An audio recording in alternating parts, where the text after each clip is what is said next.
சேதுபதி படத்தின் வெளியீடு காரணமாக நடிகர் விஜய் சேதுபதிக்கு புதிதாக பிரச்சனை ஒன்று முளைத்திருக்கின்றது. இதனை அவர் எப்படி கையாளப் போகிறார் என்ற கேள்வியின் தற்போது திரையுலகினர் மத்தியில் எழுந்துள்ளது. விஜய் சேதுபதியின் நடிப்பில் நீண்ட நாட்களாக உருவாகி வரும் படம் காதலும் கடந்து போகும். சூதுகவும் படத்தை இயக்கிய நலன் குமாரசாமி இப்படத்தை எடுத்துள்ளார். காதல் கதையாக உருவாகி இருக்கும் இப்படம் வருகின்ற பிப்ரவரி 12ஆம் தேதி காதலர் தினத்தையொட்டி வெளியாகிறது. விஜய் சேதுபதியின் நடிப்பில் உருவாகி இருக்கும் மற்றொரு படம் சேதுபதி. முதல் முறையாக இப்படத்தில் விஜய் சேதுபதி போலீஸ் அதிகாரியாக நடித்துள்ளார்.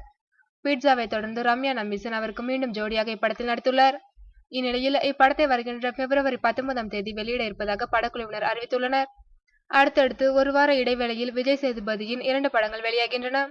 இதனால் திரையரங்கு தொடங்கி பாக்ஸ் ஆபீஸ் வரை இவ்விரு படங்களும் மறைமுகமாக மோதிக்கொள்ளும் சூழல் தற்போது உருவாகியுள்ளது. இதனால் இந்த சிக்கலை விஜய் சேதுபதி எப்படி கையாளப் போகிறார் என்ற கேள்வி தற்போது கோலிவுட்டினர் மத்தியில் எழுந்துள்ளது.